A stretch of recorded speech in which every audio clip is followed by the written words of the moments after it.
goes from here on. But nonetheless, we have Aditi Nayar, who's the chief economist at ICRA, joining in for her take on the WPI data. Aditi, hi, welcome to the show. 13-month high for the WPI, which is coming at 1.3% for the month of April. Tell us more. What is your reading on it? Hi, certainly it's come in higher than what we've seen in a long time, but we were actually expecting the print to be even higher at around 1.7%.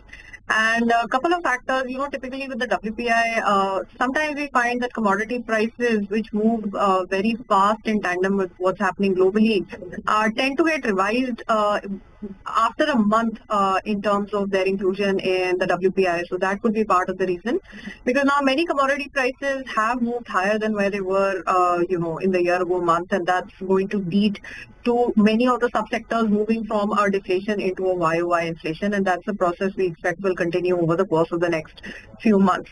So slightly lower than expected, but yes, much higher than the prints we've been used to in the last year or so. Right, Aditi, just hold on to that thought. Those are visuals coming in from the DM office where Prime Minister Narendra Modi is filing his nomination papers in Varanasi. Remember, earlier in the day he did go to the Kal Bhairav temple, and what we know is the four proposers of Prime Minister Narendra Modi are also there. Pandit Ganeshwar Shastri, Baijnath Patel, Lalchand Kushwaha and Sanjay Sonkar, the four proposers of Prime Minister Modi for his Lok Sabha nomination. There was a roadshow earlier. Thereafter, he went to the temple, and now you see him filing his papers for nomination in the Lok Sabha elections at the DM office in Varanasi. Okay, well, those are the visuals coming in, and we'll keep getting you those visuals as the Prime Minister does file his nomination papers. But Aditi, just wanted your thoughts in terms of the food inflation, because that was a bit of a concern in the CPI data, and that's inched up in WPI as well.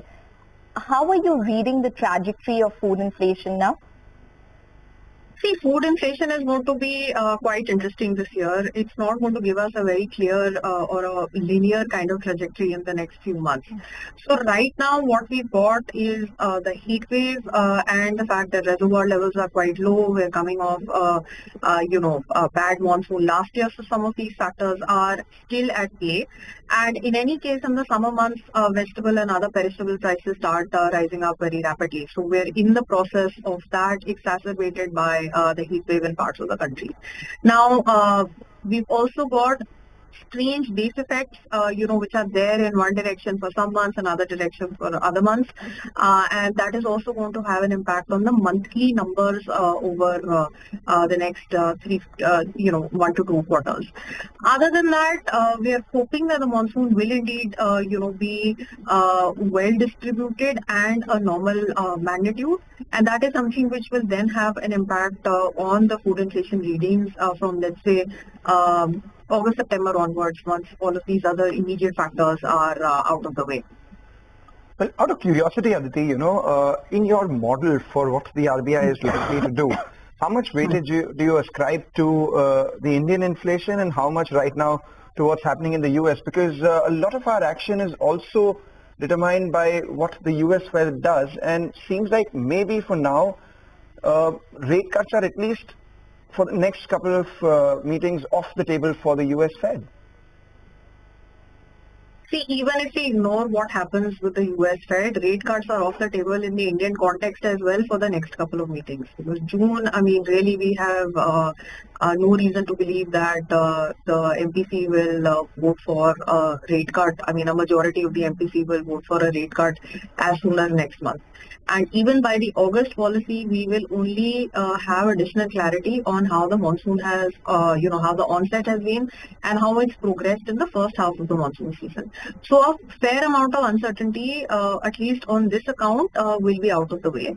Although, of course, the second half of the monsoon season also ends up being really important, because while the crops are growing, so it's not just the sowing which is concentrated in July and the first half of August, but even during the gestation period, very low or very high rainfall can have an impact on the crop yields. But yes, at least we know for the first half of the monsoon season how things have turned out by the time the MPC meets in August. So at best, we were expecting that there could be a stance change at that time. By the June meeting, we'll also know how the GDP data was for Q4. By the middle of August, we'll have some more indication of how growth is turning out for the second quarter. So if everything goes well, in any case, the best case scenario would be a stance change in August and a rate cut in October. But if there is an indication that the Fed may stay on hold for longer than that, then perhaps things could get delayed by a policy each. So a stance change not in August but in October, and a rate cut not in October but in December. Okay. Well, Aditi, I just wanted to point out that we're still waiting for the core WPI to come through, and that's probably expected to still remain in contraction or deflation. But Aditi, what did the core CPI tell you when it comes to demand? Because that came in at the lowest level that we've seen in the entire series, at around 3.2% or odd. What does that tell you about demand, and what would that probably tell you in terms of a takeaway for the WPI as well? So typically the way that we're looking at all of the different sources of data about demand, I think the first thing is that demand is extremely uneven. It's probably a little bit stronger in urban areas than in rural areas, although the recent commentary we've gotten from the FMCG companies for the rural areas has turned a bit more encouraging. So that's a good sign. For the rural areas, for demand to come back more strongly, I think we'll have to wait until the monsoon is out of the way. And if it's favorable and well distributed on all the other things that I was just talking about, and we have a good crop season ahead of us, then we are hopeful that rural demand will become more strong by the end of Q2 going into Q3. So basically in time for the festive season. On the urban side, the sense we have is that our demand is, again, within urban, extremely uneven. We have pockets of high demand coming in from the higher income households where there's a wealth effect which is at play as well. And also from the new entrants into the workforce, we do find the demand is quite healthy. But it seems to be the middle part of the urban household segment where inflation and things like rentals seem to be much more of a concern. And it's not just inflation measured or thought of in terms of what prices were last year versus this year, which is a typical kind of YOY growth we look at. But even for bigger ticket items which you replace once in 6 or 8 years, like automobile, for example, the catch up of prices over a much longer period of time only really kind of affects you in your decisions when you go back to replace the item that you already have. So this would be true for other consumer durables as well. So it's not just a factor of a 1 year inflation that is at play, but the catch up since the last time that you replaced a big ticket item that can also have an impact on inflationary expectations and on decisions for what to do with disposable income. Okay. All right. So Aditi, quickly, June 5th to 7th is the next RBI meeting. You're expecting rates to be unchanged, but in terms of the stance as well as the commentary, what would your opinion be?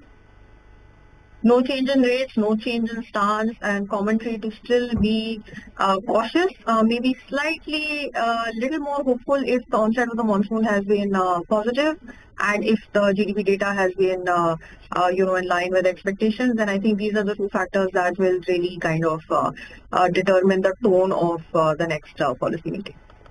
Right, Aditi. Thank you so much for joining in and giving us your view on the WPI, but more so on the macroeconomic data of the country right now and what the RBI would do over the next couple of meetings.